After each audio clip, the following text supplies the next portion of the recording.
जबलपुर। रंजीत चौधरी ने प्रेस वार्ता आयोजित कर आरोपों का किया खंडन।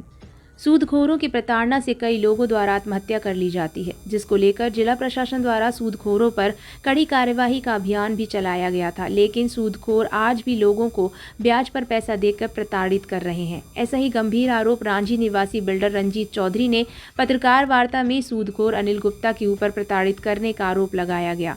रंजीत चौधरी का कहना है कि अनिल गुप्ता से कुल 7 लाख रुपए ब्याज पर लिए थे। इस दौरान पनागर स्थित जमीन के दस्तावेज अनिल गुप्ता के पास गिरवी रखे गए थे। वहीं सूदखोर को 21,70,000 चेक और नगद रुपए देकर वापस कर दिए गए, जिसके बाद भी जमीन के कागज अनिल गुप्ता के द्वारा वापस नहीं किए जा रहे हैं, जिसको लेकर एसपी कलेक्टर को शिकायत करने के साथ पनागर थाने और अनुसूचित जाति थाने में मामला दर्ज करवाया गया था। वहीं अब अनिल गुप्ता ने रांझी थाने में 420 का मामला दर्ज कराकर एफआईआर को वापस लेने का दबाव बना रहा है। राजनीतिक दबाव के चलते रांझी पुलिस ने बिना दस्तावेज की जांच के एफआईआर दर्ज कर ली। लिखित दस्तावेज में भी सभी प्रकार की जानकारी होने पर भी रांझी थाना प्रभारी द्वारा एक तरफा कार्यवाही की जा रही है, जिसकी जांच करने की मांग एसपी से की गई है, जिससे न्याय मिल सके। अनिल गुप्ता जो रांझी का सूदखोर है, इससे कुछ समय पहले मैंने 2 लाख और 5 लाख रुपए उधार लिए थे। उसकी अवज में मैंने उसको 21,70,000 दे चुका, चेक के थ्रू माध्यम से, कैश माध्यम से। अब इसने ज़मीन जो हमारी गारंटी स्वरूप रखा था, जो मैं पिछले 2 माह से लगातार मीडिया के सामने लगातार सबको बताते आ रहा है, एसपी साहब के यहाँ गया, एडिशनल एसपी साहब के यहाँ रांझी गया, हर जगह गया और ये सच्चाई बताया कि सर ये नस्तीकरण, मेरे पास दस्तावेज हैं, ये दस्तावेज को दुरुपयोग करते हुए और मेरे से पैसों की और मांग कर रहा है। इसने कुछ समय पहले मारपीटी की।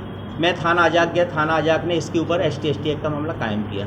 उसके बाद ये बराबर फिर नहीं माना, उसके बाद ये दबाव बराबर देता रहा। उसके बाद हमने जब इससे प्रताड़ित हो गए तो मैंने थाना पनागर में जाके इसकी FIR की, जिसमें पनागर थाने ने सूदखोरी का मामला इस पर कायम किया। अब ये प्रेशर करते हुए काउंटर केस बनाने के चलते इसने मेरे ऊपर झूठा 420 का प्रकरण दर्ज करा दिया, मेरे बिना साक्ष्य, मेरे दस्तावेज देखे बिना।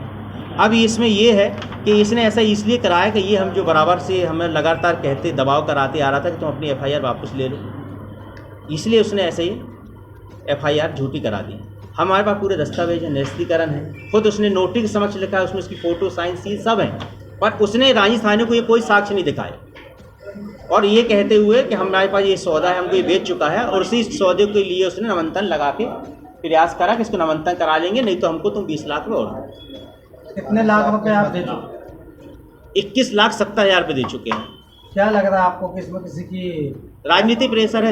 इस राजनीति से हुआ, क्योंकि हमारे जब दस्तावेज नहीं देखे गए तो उसमें राजनीति मानेंगे, राजनीति प्रेशर है, इसलिए तो FIR हुई है उसमें। अब FIR में ये लिख रहा है वो कि टोटल हमको 6,90,000 रुपये ज़मीन का वापस हुआ है।